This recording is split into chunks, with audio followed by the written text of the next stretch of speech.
May mga gusto lang po akong i-clarify doon sa mga interviews at mga sagot ng nanay ko po sa mga interviews niya po. Unang-una po yung 70K na incentives po na sinasabi niya from World Championships 2021 po. Unang-una po 2022 po yun.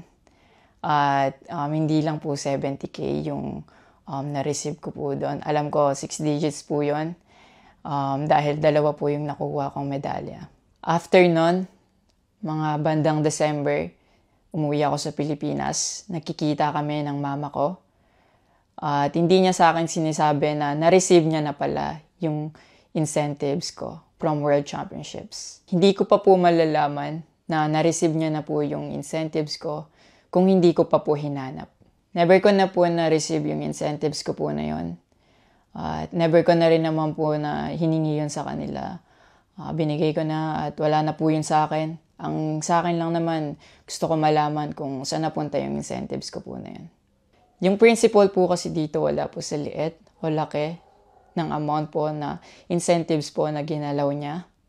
Kundi po sa pagtago at paggalaw niya nang wala ko pong consent, yung pinapoint ko po sa kanya. At yung about sa red flag daw po si Chloe na sinabi ng mama ko, hinusgahan niya po agad si Chloe sa pananamit at sa pag-akto po niya. Magkaiba po ng kinalakihan. Unang-una, lumaki si Chloe sa Australia at ayun yung nakagisnay niyang culture. At ibang-iba po talaga sa Pilipinas kung paano tayo gumalaw, magsalita o manamit po. At yung about po sa yung mauubos po yung anak ko, nasabi po ng mama ko. Unang-una po si Chloe po may sarili po siyang income. Lahat po ng nakikita niyong gamit o yung pag-travel niya kung saan-saan po. Galing po yun sa pinagpaguran niya po. At bakit naman po ako mauubos? Gaya nga po ng sinabi ko, si Chloe po may sarili po siyang income. And lahat po ng bank account ko po nasa mama ko po. At may mga instances po talaga na si Chloe po yung sumasagot sa akin that time po. Bukod sa incentives po, nasa kanya din kasi yung bank account ko sa monthly allowances sa pag-gymnastics ko. And nung nakuha ko na yung bank account ko po na yun, doon ko po nalaman na inuubos niya po yung laman nun. And nasa akin po yung mga bank statement ng withdrawal po na ginagawa niya po. Sabi niya pa nagsimula daw yung hindi namin pagkakaintindihan dahil kay Chloe daw po. Opo, totoo po yun. Dahil ever since unang-una pa lang, ayaw niya na kay Chloe kahit hindi niya pa po nakikita or nakikilala in person. And mas nagkalabuan po kami nung naglagay po ako ng boundaries sa relationship ko. Kasi pinaglaban ko po si Chloe dahil gusto ko po siya. Yung about sa training camp na kinikwento niya na si Chloe dapat wala na daw doon, sabi ng former coach ko pagdating nung dalawang magte-training camp doon. Usually, kapag magte-training camp kami, palaging naka-hotel. And miscommunicated yon na doon pala sila sa akin na mag-i-stay. Hindi rin totoo na pagpunta nila doon, nung dalawang bata, dapat wala na si Chloe kasi sabay-sabay silang pumunta doon. Actually, nagulat pa yung former coach ko kasi nandun si Chloe. Minelcome naman namin sila talaga. Nag-prepare kami para sa kanila. So, hindi ko alam kung bakit ganun yung mga sinasabi niya. At yung sinasabi niya po na yung dalawang bata po dahil si Chloe andun, yung nakabalandra daw yung puwet po.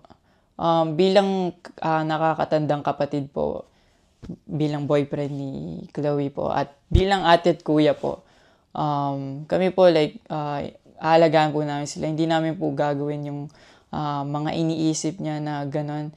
Ang dumi niya mag-isip at hindi appropriate yon para sa akin at disrespectful yon actually sa akin and kay Chloe po.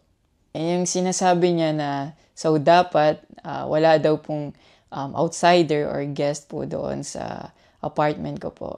Di din po yung totoo kasi wala naman pong naka-indicate or nakalagay sa contract na bawal yung guest or outsider sa loob po ng apartment po.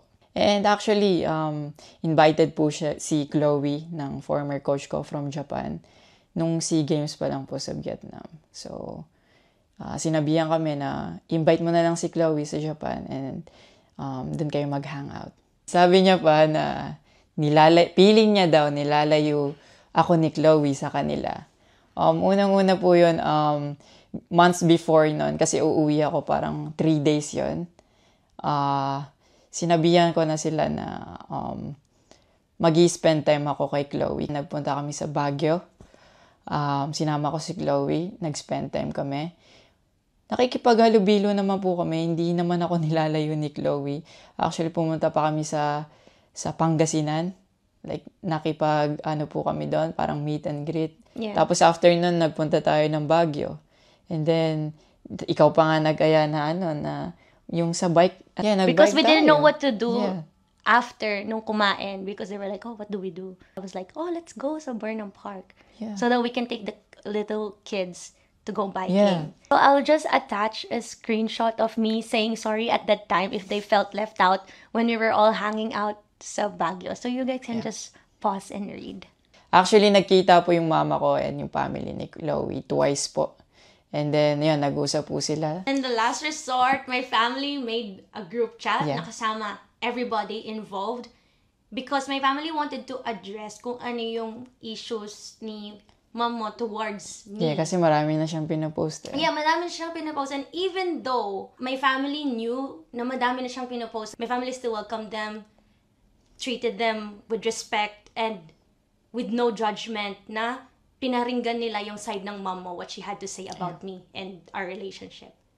And then, after the group chat, she left, your mom left, and wala siyang narinig anything from my family. May recent interview po kayo na kinakongratulate niyo po ako. Kung genuine po talaga kayo, maraming salamat po. Ina-acknowledge ko po yung pagka-congratulate niyo sa akin. Pero nagpa-flashback pa rin po talaga yung masasakit yung sinabi sa akin at yung mga hindi nyo pag-wish well sa akin. Like, tumatatak po yan sa akin talaga. Ang message ko po sa inyo na mag-heal kayo, mag-move on, at napatawad ko na kayo long time ago po. Pinagpe-pray ko na maging safe kayo palagi at nasa maayos kayong kalagayan dyan lahat.